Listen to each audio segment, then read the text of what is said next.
কেমন আছো তোমরা সবাই? আবার যাচ্ছি রক্ত পরীক্ষা করতে। সব নিয়ে নিয়েছি দেখো।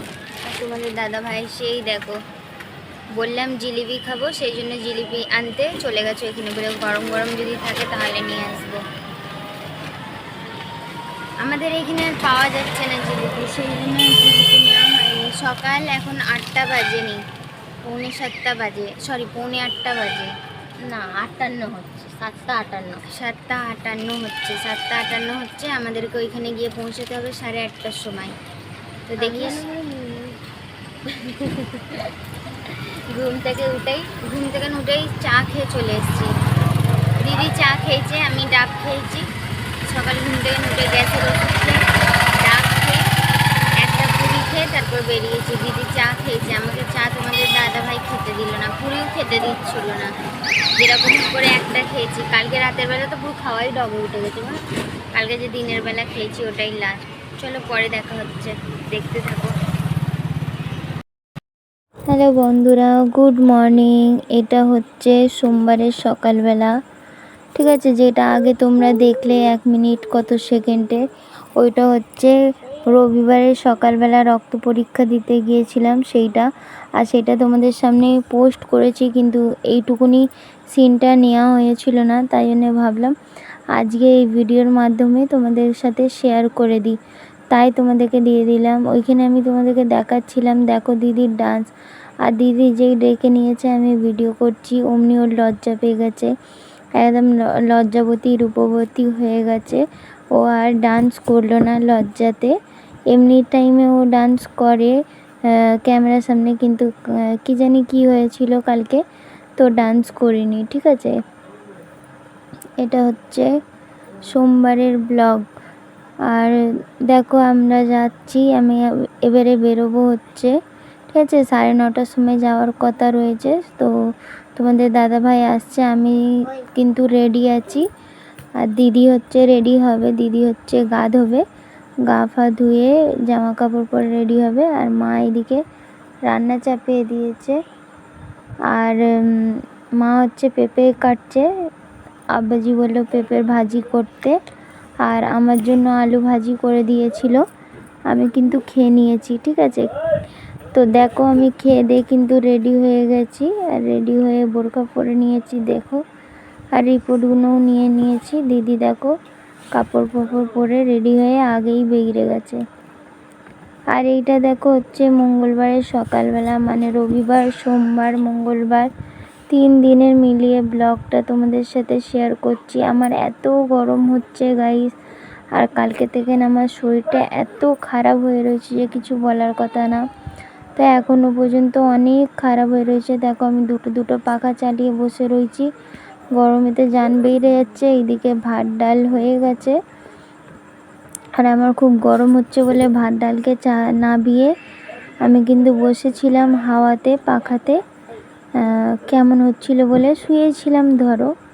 তো তারপরে উঠে এসে তোমাদের সাথে এইটা শেয়ার করছি, ভাত ডালটা শেয়ার করছি। আর এখন আমি আনাজ ফানাজ কিছু করিনি, ঠিক আছে? তোমাদের দাদাভাই সকালবেলা নিয়ে এসছে হচ্ছে শাক, 2টো শশা, আর হচ্ছে ঢ্যাঁড়স এনেছে।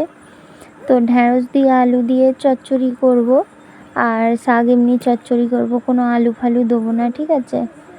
তো যাই হোক, তাড়াতাড়ি আমি করে নিই। আমার শরীরটা একদম আজকে ভালো নেই, কালকে থেকে না আমার শরীরটা ভালো নেই, কিন্তু কি করব বলো তো? নিজের বাড়িতে ফিরতেই হবে, কোনো কিছু বলার কথা না। এ যুগে যেন একটা ছেলে হোক কিংবা একটা মেয়ে হোক, একটাই ভালো। কারণ একটা সময়, প্রথমের সময় কারো ঝামেলা থাকে না, মায়ের বাড়ি গিয়ে থাকা হয়ে যায় ভালোভাবে, কোনো কষ্ট হলে মায়েরা দেখে নেয়। আর আমার হচ্ছে 2টো মেয়ে হয়ে গেছে, ওদের পড়াশোনার জন্য আমাকে কিন্তু বাড়ি ফিরতে হয়েছে। ওরা নানি বাড়ি থাকলে একটুও পড়াশোনা করে না, তার জন্য। তো আমি বাড়ি এসেছি, দেখো বাড়িতে আসার মাধ্যমেই সন্ধেবেলা কিন্তু কালকে ওরা পড়তে বসে পড়েছিল। আর আমার কালকে থেকে নিয়ে শরীরটা অনেক খারাপ হয়ে রয়েছে গাইস। তো তোমাদের সাথে কথা বলতে বলতে দেখতেই পেলে আমার রান্না সব ফিনিশ হয়ে গেছে। তো তোমাদেরকে দেখিয়ে দিচ্ছি। দেখো শাকের ভাজিটা আর ঢ্যাঁড়সের ভাজিটা তো আগেই তোমাদের সাথে শেয়ার করলাম। হ্যাঁ, যেটা তোমাদেরকে বললাম যে এ যুগে যেন একটাই ছেলে মেয়ে নেওয়া ঠিক, দুটো তিনটে আমি অনেক বড় ভুল করেছিলাম, যে ছোটোবেলায় নিয়েছিলাম। এবার মনে হচ্ছে বুড়ো হয়ে গেলে হয়তো নিলে ভালো হতো। বুড়ো হয়ে গেলে মানে মেয়েরা বড় হয়ে গেলে ভালো হতো, তাহলে আমার কোনো অসুবিধা হতো না। অসুবিধা হলে কোনো কাজ মেয়েদের ওপরেই ছেড়ে দিতাম, ওরা নিজে থেকে করে নিত, তাই না? এখানে মায়েরা রানী দুধ খাচ্ছে, ওকে অন্যটা অন্য দিয়ে আমি আমার অন্যটা নিয়ে নেবো। তো যাই হোক, আমার মেয়েদের বায়না হয় মাম্মি আমি এইটা খাবো, মাম্মি আমি সেইটা খাবো, ওদেরকে করেও দিতে পারি না গাইস। খুবই কষ্ট লাগে আমার মেয়েদেরকে দেখে। মায়ের বাড়ি ছিলাম, কষ্ট হচ্ছিল, তো মা করে দিচ্ছিল, দিদি করে দিচ্ছিল, কিন্তু মায়ের বাড়িতে কিন্তু আসতেই হবে, কিছু করার নেই, শুধু মেয়েদের জন্য। এটাই লাস্ট আর ফার্স্ট। তোমরা দোয়া করো যেন আমার যেইটুকুনি দিন বাকি রয়েছে সেইটুকুনি দিন পার হয়ে যেতে পারে। আমার খুবই শরীরটা খারাপ রয়েছে, কিছু বলার কথা না। আর একা থাকলে যা হয় তোমরা জানো। এখানে আমার এত কষ্ট হচ্ছে বলে আমার মেয়ে দেখো কাপড়গুলো গুছিয়ে নিচ্ছে। ওকে বললাম যে কাপড়গুলো গুছবি মারিয়াম? বললো হ্যাঁ। তো কাপড়গুলোকে গুছিয়ে নিচ্ছে আর আমি এখানে কিন্তু শুয়ে আছি। আমার এখানে অনেক কষ্ট হচ্ছে, ঠিক আছে? এখানে এত মাথা ব্যথা কেমন হচ্ছে যেন মনে হচ্ছে বমি হবে। তোমাদেরকে তো ভয়েসটা আমি পরে দিচ্ছি, কিন্তু এর পরেই গাইস তুমি আমাকে দেখবে আমি বমি করে বসে আছি পাখার তলাতে। কি করব বলো? বমিটা এখনও যাচ্ছে না, গ্যাসের প্রবলেমটাও যাচ্ছে না। গ্যাসের ওষুধ খাচ্ছি সকালবেলা, প্রত্যেক দিন গাইস আমি ডাবের পানি খাচ্ছি আর গ্যাসের ওষুধ খাচ্ছি, কিন্তু তার সত্ত্বেও যদি যাই গ্যাসটা একদম যাওয়ার নাম নিচ্ছে না গাইস, জমে বসে পড়েছে আমার কাছে, ঠিক আছে? তো দেখো যেমন বললাম তেমন, তো দেখতেই পাচ্ছ। ওরে বাপরে, তোমাদেরকে আমি ভয়েস দিচ্ছি আর আমার এত লাগছে বুকে যে কিছু বলার কথা না। দেখো আমি এখানে বমি করে বসে আছি হাওয়ার কাছে, দুটো ফ্যান চলছে গাইস, তবুও যেন মনে হচ্ছে ঘাম যাচ্ছে না গা থেকে, এত আমার ঘাম হচ্ছে। আর এখানে মারিয়াম মায়েরা কিন্তু গুলোচ্ছে, ঠিক আছে? যাই হোক, ওরা লেখাপড়া করছে আবার খেলাধুলা করছে,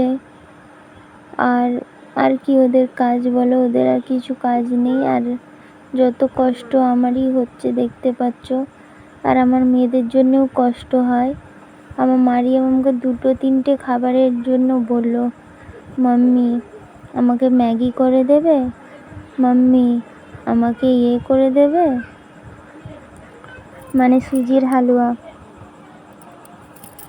বৃহস্পতিবারে করে দিয়েছিলাম সুজির হালুয়া, আর এখন বলছে মাম্মি আমাকে সুজির হালুয়া করে দাও, মাম্মি আমাকে ম্যাগি করে দাও।